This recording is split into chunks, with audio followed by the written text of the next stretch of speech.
Hi అండి. 'Life of Aditya' 55వ భాగం వినండి.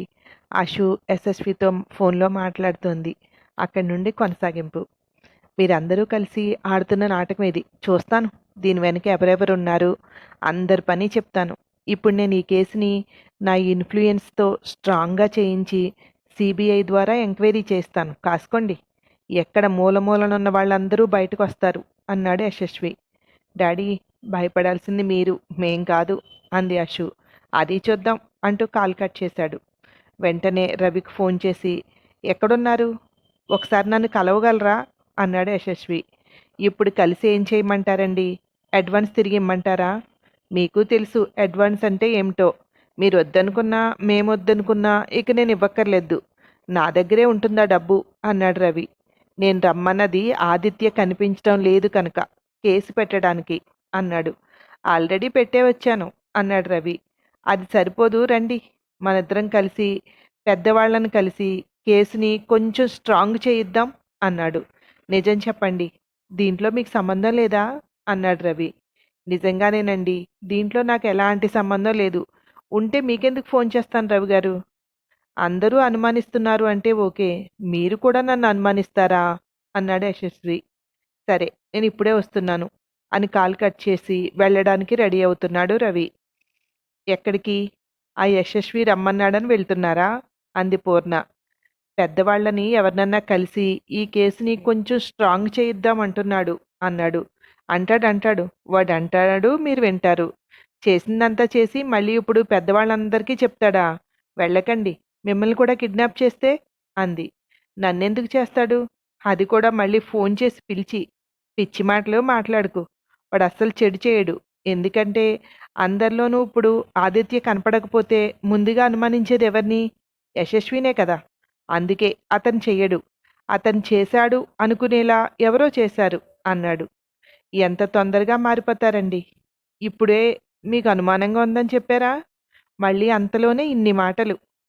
మీకే మంత్రం వేశాడో కానీ వాడి వెనకాల తిరుగుతున్నారు మీరు అంది. నీకే, నువ్వు ఇలాగే చెప్తావు. ఇప్పుడు అక్కడ అడ్వాన్స్ తీసుకుని సంతకం పెట్టింది నేను. వాడు తలుచుకుంటే నేను జైల్లోకెళ్ళి కూర్చోవాలి అన్నాడు. అందుకని వాడు రమ్మన్నప్పుడల్లా తోక ఊపుకుంటూ వెళ్ళి వాడి దగ్గర కూర్చుంటారా అంది. పిచ్చి మాటలు మాట్లాడుకు. కుక్కలా కనిపిస్తున్నానా? నీ కొడుకుని నిలబెట్టాలని నేను ఇన్ని పాటలు పడేది. ఒళ్ళు దగ్గర పెట్టుకుని మాట్లాడు అంటూ బయటికి వెళ్ళిపోయాడు కోపంగా. కొంచెం మెత్తగా మాట్లాడితే చాలు, వాళ్ళు మాటల్లో పడిపోతారు అనుకుంది పూర్ణ. రవి వెళ్ళి యశస్విని కలిస్తే ఇద్దరూ వెళ్ళి రవికాంత్ని కలిశారు. రండి కూర్చోండి. ఏంటి యశస్వి గారు, ఏదో మాట్లాడాలన్నారట అన్నాడు రవికాంత్.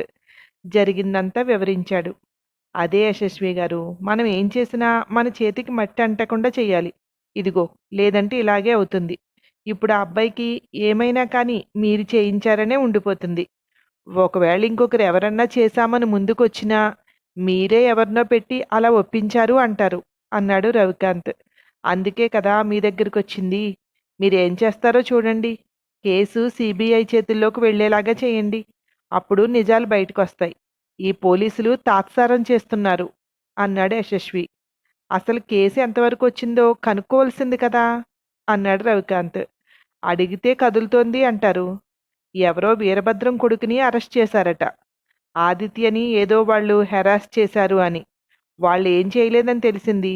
స్ట్రాంగ్ ఎవిడెన్స్ లేక మళ్ళీ వదిలేశారట. ఇప్పుడేమీ లేదు. అడిగితే దాని పని మీదే ఉన్నామని చెప్తున్నారంతే అన్నాడు. నేను సిఐ గారికి చెప్పచ్చు. కానీ మీకేంటి ఇంట్రెస్టు అని అడుగుతాడేమో ఆయన అన్నాడు రవికాంత్.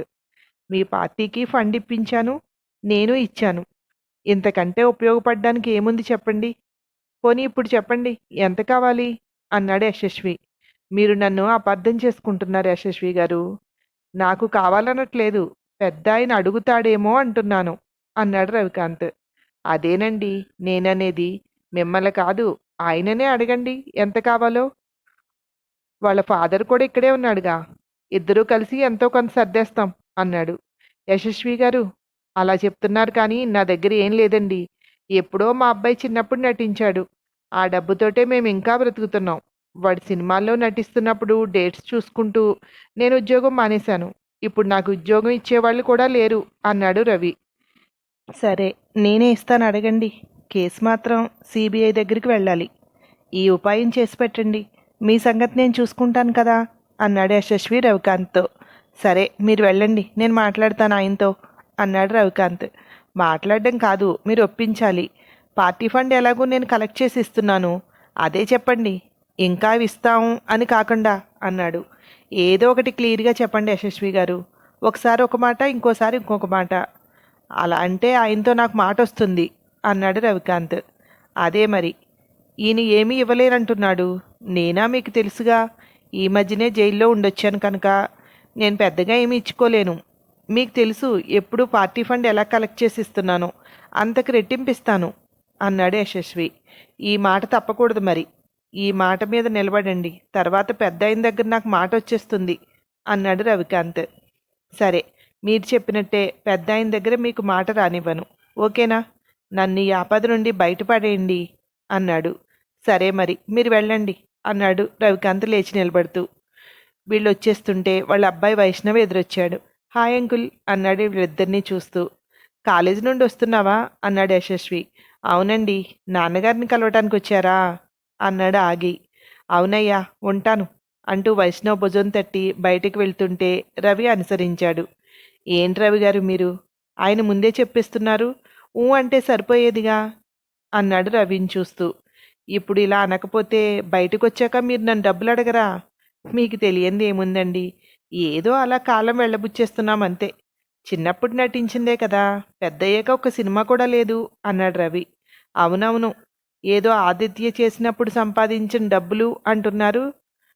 అప్పుడే ఎక్కడెక్కడ ఏం కొన్నారో నాకు అన్నీ తెలుసు. మీ జాగ్రత్తలో మీరున్నారు, మధ్యలో నేనే వెధవనయ్యాను అన్నాడు. ఉన్నాయని వాడి కోసం ఇప్పుడు అమ్మేసుకుంటే రేపొద్దుట నేను నా భార్య బ్రతకాలి కదండి. మేము ఈ వయసులో సంపాదించగలమంటారా అన్నాడు. మిమ్మల్ని చూస్తుంటే ఏంటి తండ్రులందరూ ఇలా తయారయ్యారు అనిపిస్తోంది. నేను కూడా మీకులాగే తయారయ్యాను. కూతురి మీద ప్రేమ కంటే మిగిలిన వాళ్ళ మీదే ప్రేమ ఎక్కువైంది. ఏమో ఏంటో అన్నాడు. అవును, ఇంతకీ వీరభద్రం అన్నారు, ఎవరంటారు? వాళ్ళని వెళ్ళి కలిస్తే పోతుందేమో అన్నాడు రవి. వాళ్ళేదో రౌడీ షీటర్లు, వాళ్ళతో మనకెందుకు? చెప్పాను కదా, వీళ్ళు చూసుకుంటారులేండి అన్నాడు యశస్వి. ఏమీ చేసి ఉండరు కదా అన్నాడు. నాకు అదే అనుమానంగా ఉంది. కిడ్నాప్ అయితే ఈ పాటికి ఫోన్ చేసి ఎంతో కొంత మనీ డిమాండ్ చేసేవారు కదా అన్నాడు యశస్వి. ఏదైనా అయితే మన పరిస్థితి ఏంటి అన్నాడు రవి. నీకేంటండి, మీ కొడుకు నుండి డబ్బులు రావు, రాకపోతే ఎలా బ్రతకాలో మీరు ప్లాన్ చేసేసుకున్నారు. నాకైతే అలా కాదుగా. ఇది నేను చెయ్యలేదు అని నిరూపించుకోవడానికి నాకు చాలా సంవత్సరాలు పడుతుంది అన్నాడు. అంటే అన్నానంటారు కానీ యశస్వి గారు, ఆ రోజు మీరు మా వాడితో ఆ అమ్మాయి కావాలి అని పంతం పట్టకుండా ఉంటే ఇవన్నీ జరిగేవంటారా? ఈ పాటికి మా ఓడి హీరోగా, మీరు పెద్ద డైరెక్టర్గా వెళ్ళిపోతూ ఉండేవారు అన్నాడు.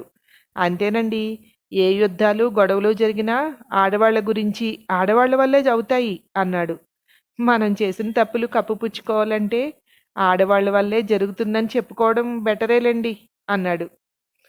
స్టూడియోకి వచ్చాక రవి అక్కడ దిగిపోయి తన కార్లు వేసుకుని ఇంటికి వెళ్ళిపోయాడు.